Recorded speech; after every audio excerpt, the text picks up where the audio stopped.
High বন্ধুরা, আপনারা সবাই কেমন আছেন? আশা করি অনেক ভালো আছেন। তো আমিও অনেক ভালো আছি আপনাদের দোয়ায়। তো আপনাদের মাঝে চলে আসলাম আমার নতুন একটি ভিডিও নিয়ে। অবশ্যই ভিডিওটি দেখবেন, চ্যানেলটি সাবস্ক্রাইব করবেন, সবাই চ্যানেলের সাথে থাকবেন নিত্য নতুন ভিডিও পাওয়ার জন্য। তো আমার জীবনে আমি কি করলাম, কি হইল, আর কি করতে হয়েছে পরিস্থিতি শিকারের কারণে, সেটা যদি আমি বলি অবশ্যই আপনারা অবাক হয়ে যাবেন, আপনাদের চোখ কপালে উঠে যাবে। বাস্তব কথা বলতে কি, আমি এমন ঘরের একটা মেয়ে, মনে করেন যে আমাদের ফ্যামিলিটা অনেক সুন্দর, মানে তারা সব কিছু ভালোভাবে করে আর কি, পর্দাশীল হয়ে থাকে। তারা সমাজ জামাত বুঝে, মান সম্মান ভালো মন্দ তাই না আমি দেখে চলাফেরা করে, যেটাই করুক না কেন তারা মান সম্মান রক্ষা করে তারপরে তারা চলাফেরা করে।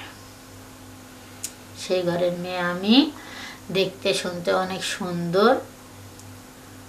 আসলে আমি একটু চঞ্চল টাইপের, যার কারণে মনে করেন যে আমার ফ্যামিলির মানুষের অনেক সমস্যা হয়ে যায়। দেখা যায় যে তারা জামা কাপড়, ফিটিং জামা কাপড় পেন্দা দেখতে পারে না, মানে শর্ট জামা পরা দেখতে পারে না, টি শার্ট গেঞ্জি জিন্স প্যান্ট এগুলা দেখতে পারে না, সাজুগুজু করা দেখতে পারে না। ইদানিং দেখা যায় এগুলো কোনো কিছু ওরা পছন্দ করে না। তো আমার আবার এগুলাই ভালো লাগে।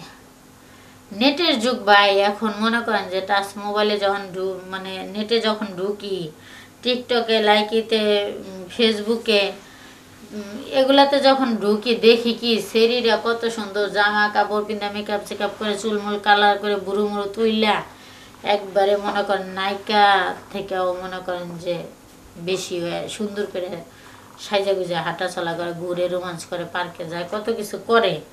তো এগুলা দেখা আসলে আমারও চাহিদা হয়, এগুলা দেখা আমারও চাহিদা হয় এগুলা করার জন্য, এরকমভাবে চলাফেরা করার জন্য, এরকমভাবে সাজুগুজু করার জন্য।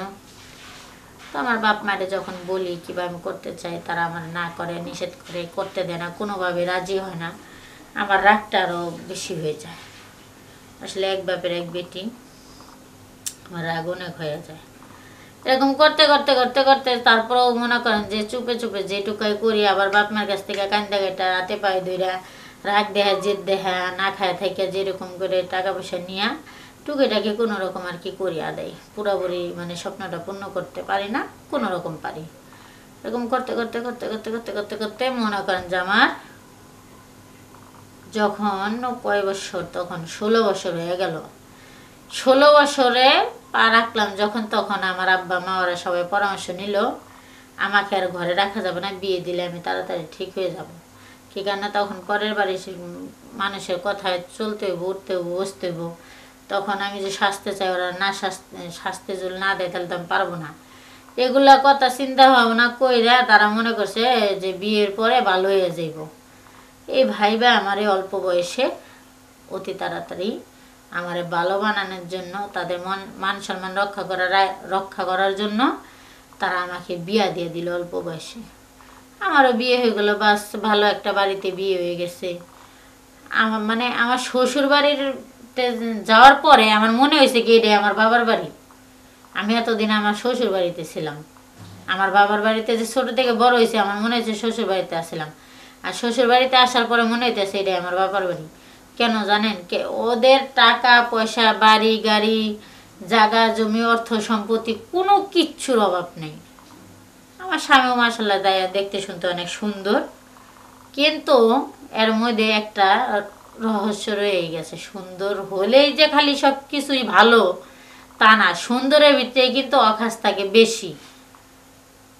তাদের বাড়িতে যাওয়ার পরে কাপড় চোপড়, তেল সাবান, খাওয়া দাওয়া, মানে টোটালে কোনো জিনিসের কষ্ট নাই, কোনো অভাব নাই, কোনো বাধা নাই, কোনো নিষেধ নাই, কোনো মানে কোনো জিনিসের প্রয়োজন হলে যে বললে যে না করবে এখন না তখন, তা না।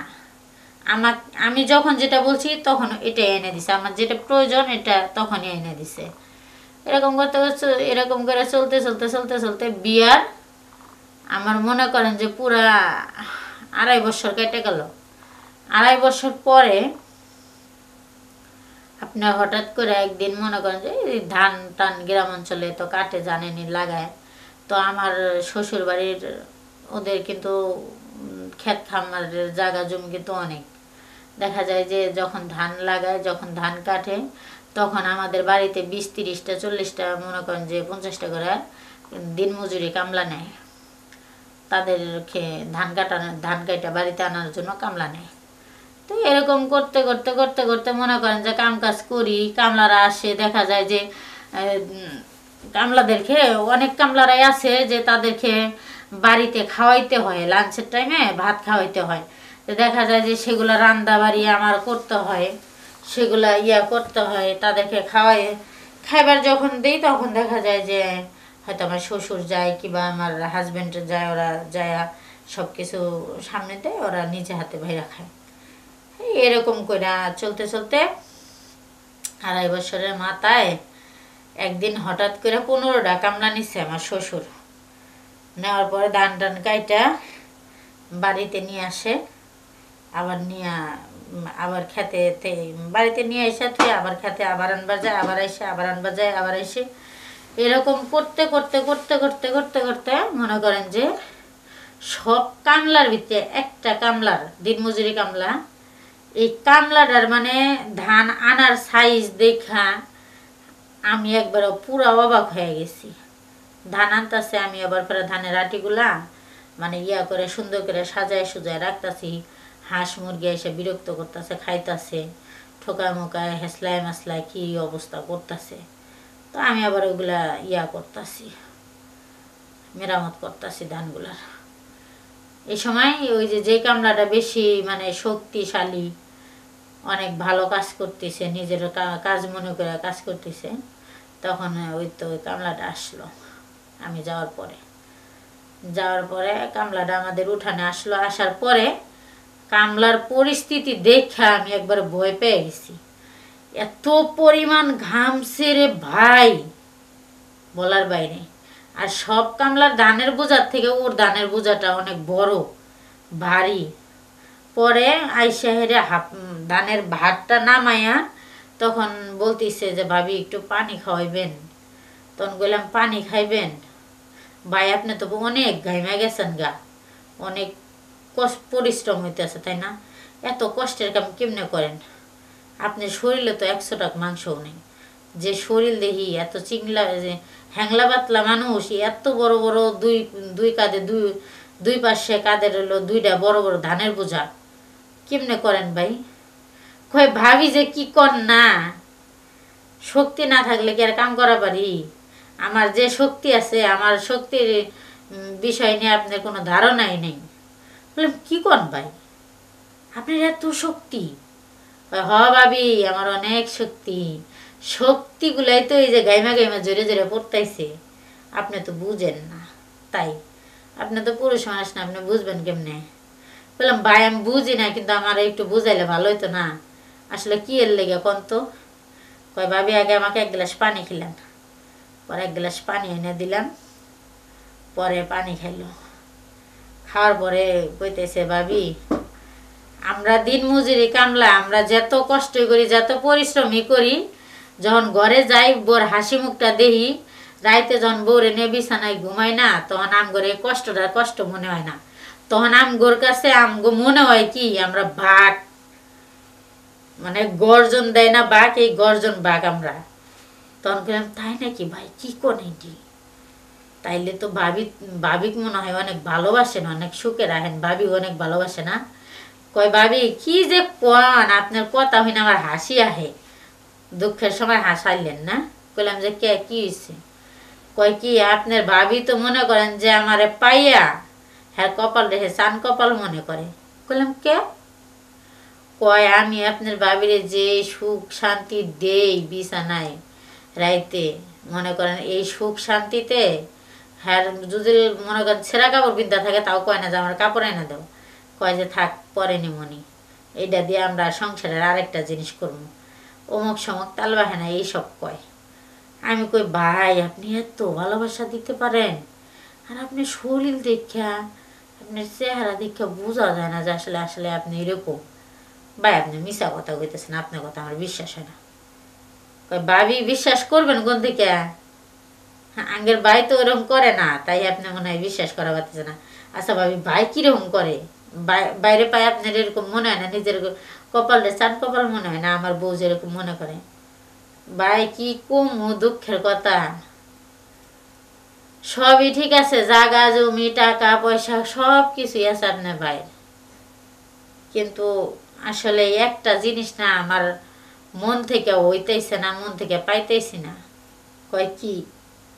কইলাম যে শক্তিটা আল্লাহ আপনাকে দান করছে না, এই শক্তিটা যদি আমার জামাইরা আল্লাহ পাক দান করতো, তাহলে আমার আর কোনো কিছুর অভাব থাকতো না। তখন গে কয় কি কোন ভাবি, আঙ্গ বাইরে দিবার পারে না, সুখ দেয় না, সুখ হয় না, আপনার চাহিদা মেটে না। বললাম না রে ভাই, কি কম দুঃখের কথা, দেয় না রে ভাই। কয় যে কতক্ষণ দেয়, তারপরও একটা আসে না, তাইলে আমি বুঝবার পাবো যে বাইরে কোনো সমস্যা আছে কিনা। তখন আমি বললাম শুনেন, আপনার বাইরে 3 মিনিট 2 মিনিট 4 মিনিট 5 মিনিট, বড় যায় 5 মিনিট হয়, এর উপরে যায় না। ওই ভাবি কি কন, এইটুকা সময় দিয়ে তো মেয়েদের কিছুই হবো না, এ তো হাসতে হাসতে হাসতেই যাইব গা 5 মিনিট দেখতে দেখতে চোখের পলকে, কথাটা অনুভব করার পরে। আর এই এই সময় দেখা হয়, এর লেগে আপনার এত বড় কষ্ট ভাবি। বললাম ভাই এখন এটা কি করা যায় কোন তো, সমাধান করার ব্যবস্থা কি? কয় ভাবি আপনি বিশ্বাস করবেন কি না, আমি কোনো ওষুধ পানিও খাই না, ভালো মন্দও খাই না, আমরা মাছ গোস্ত সবসময় খাওয়া পারি না, দুধ ডিম ভিটামিন কোনো কিছুই খাইবার পারি না, তারপরেও তো মনে করেন আমার শরীরে যে শক্তি, আমি যখন আমার বোর কাছে যাই 40 মিনিট 1 ঘন্টা মনে করেন 30 মিনিট দেখতে দেখতেই জায়গা, তারপরও আমার মন চায় আরও থাকি, মন চায় আরও থাকি, আরও করি। যখন এই কথা কইল তখন তো আমি মাথায় আর দেখলাম ভাই আপনি একটা দিন মজুরি মানুষ হইয়া, আর আপনার যে সমস্যা এই শরীর লইয়া, আপনি 1 ঘন্টা কেমনে খেলাধুলা করেন? আপনি জীবনে কি কয়? কয় ভাবি যখন খেলাইবার চাই তখন কি আর মাথায় ওইটা কাজ করে? তখন মনে হয় যে সারা রাইতে থেকে যায়, আমার নাম্বার মন চায় না, আমি একবার উঠলে সহজে নামি না। তো আপনার ভাবি যে বোন তো মাপ না চায়, যে বোন তো মাপ না চায়, যে বোন তো না করে না, এ বোন তো আমি আসি, এ বোন তো আমার কাম চালাইতেছি। আর আপনার ভাবিক দিয়ে আমার অনেক সুখ শান্তি হয়। তার কথা শুই না আমি পুরো অবাক হয়ে গেলাম। তখনকার তারা আমি কইলাম, আচ্ছা ভাই আপনি যে তখন বক বক বক বক করে যে ছাগলের মতো যে বয়ান চাললেন, ভেবাইলেন, আপনার এই কথাটা আমার বিশ্বাস হইতেছে না, আপনি প্র্যাকটিক্যাল প্রমাণ দিতে পারবেন? তখন 1 কথায় 2 কথায় 1 কথায় 2 কথায় তারে টপায়া পটায়া মটায়া তারে নিয়ে আসলাম ঘরে। আমার ঘরে নিয়ে আইছি, নিয়ে আসার পরে দরজাটা লাগাইছি, লক করছি, চুপ চুপ করে ঘরে নিয়ে আসছি। নিয়ে এসে ওই সময় আসলে আমার ঘরে আবার কেউ ঢুকেও না, পরে আমি দরজাটা লক কইরা আমার ঘরের মাইজার মধ্যে একটা বিছানা চাদর বিছাইয়া, বিছানা চাদর খেতা, গ্রাম অঞ্চলের খেতা তো বুঝিনি, খেতা বিছাইয়া একটা বালিশ নামাইয়া মনে করেন তার লগে আমি ঘরের মাইজার মধ্যে একবারে খেলার মাঠে নেমে গেলাম, যুদ্ধে নেমে গেলাম। ওরে ভাই রে ভাই, একটা দিন মজুরি কামলার ভিতরে যে এত শক্তিশালী সুখ শান্তি, এইটা যদি আগে জানতাম, এই ঘর ছাইরা এই বাড়ি গদ্দর এই সংসার ত্যাগ কইরা আমি তার পা ধরে থাকতাম। এত সুখ শান্তি দিল পুরা 1 ঘন্টা, আমার শরীরের অস্তিত্ব নাই, হাঁপায়ে গেছি, পানি পিপাসা লাগছে, কি যে একটা অবস্থা ভাই, আমি অবাক হয়ে গেলাম। হওয়ার পরে এত সুখ শান্তি পাইলাম। পরে কাজটা কোনো রকম শেষ হওয়ার লগে লগে তারে নিজের সেপ মতো আস্তে করে ঘর থেকে বাইর করে দিলাম। যাওয়ার পরে সে হাত মুখ ধুয়ে টুয়ে ফ্রেশ ট্রেশ হয়ে আবারও খেতে গেল। যাওয়ার পরে আমি ফ্রেশ ট্রেশ হলাম, ওই হাত মুখ ধুয়ে টুয়ে পরে গোসল গাও করে পরে খাওয়া দাওয়া করলাম। ওরে ভাই, তারপরে থেকে আমি বসতে, খাইতে, শুইতে, ঘুমাইতে যাই কিছু করি না কেন, তার কথা, তার সুখ শান্তি কথাটা আমি কোনোভাবে আমার মন থেকে মাথায় থেকে ফালাইতে পারতেছি না। খালি ওইটাই আমার ভিতরে, ওইটাই আমার ভিতরে, ওইটাই আমার মাথায় আসতেছে, ওইটাই মনে পড়তেছে, ওইটাই মনে হইতেছে, অনুভব হইতেছে। এরকম করতে করতে পুরো একবারে পাগল হয়ে গেলাম তার প্রতি। আমি ওই একবারে মনে করেন এমন পাগল হয়েছি, দিশাহারা হয়ে গেছি গা। তখন এক পর্যায়ে এক কথায় দুই কথায় তার সাথে এরকম করে চুপি চুপি চুপি চুপি শারীরিক সম্পর্ক করতে করতে করতে করতে করতে নিজের আর ধরে না রাখতে পারে তার প্রতি এমন একটা মায়া কাজ করলো, এমন সুখ শান্তি সেও আমাকে দিল। আমার এই সোনার সংসার ফালাইয়া ত্যাগ কইরা সেই দিন মজুরির সঙ্গে আমি পালাইয়া বিয়া করলাম। বিয়া কইরা তারে নিয়ে সংসার করতেছি, রানিং সংসার করতেছি। এখন সংসার তারে নিয়ে আমি সুন্দর করে সাজাইতেছি, সংসার কইরা খামু, সংসার করার চিন্তা ভাবনা করতেছি। আশা করি আমি এর সাথে আমি থাকবো। কিন্তু আমি যেটা করলাম আর যেটা হইল এটা আসলে ঠিক না। কিন্তু আমাদের ধৈর্যের কারণে, নজরের কারণে, লফসুর কারণে আমরা এগুলা কইরা বসি। আসলে এগুলা করা কিন্তু ঠিক না। আজকে আপনার স্বামীর সমস্যা, সেটা ডাক্তার কবিরাজ ওষুধ পানি খিলাইয়া মিলাইয়া চেষ্টা কইরা আপনি তাকে সুস্থ করে তাকে নিয়ে আপনার বাকি দিনগুলা পার করেন, মৃত্যুর আগ পর্যন্ত তার সঙ্গে থাকেন। এটা সবাই চায়, সবাই বলে, সবারই করতে হয়। কিন্তু আমরা আমাদের ধৈর্যটাকে কন্ট্রোল না করে, কন্ট্রোলে না নিয়ে আসা আমরা আজে বাজে ভুল কাজগুলা কইরা আমাদের জীবনটাও মনে করেন যে শেষ করে দেই, সমাজ জামাতও নষ্ট করে দেই, মানুষকেও নষ্ট করে ফেলি। কেননা আজকে আমি করছি, আমার দেখা দেখি আবার আরেকজনে করবে, তার দেখা দেখি আবার আরেকজন করবে। আমাদের সমাজটা, আমাদের পাড়াটা, আমাদের সব মানে মানুষজন সমাজ জামাতে সবাই নষ্ট হয়ে গেল, বাপ মারও মান সম্মান নষ্ট হয়ে গেল, নিজেও ভালো থাকতে পারবো না। তাহলে কতটুকু মানুষ খারাপ হলে এগুলো কাজ করতে পারে। তো আমি যে কাজটা করছি, যে খারাপিটা করছি, যেরকম করছি এরকম কেউ করেন না। সবাই ভালো থাকেন, সবাই সুস্থ থাকেন, সবাই সবার জায়গার থেকে সাবধানে থাকেন। বাই।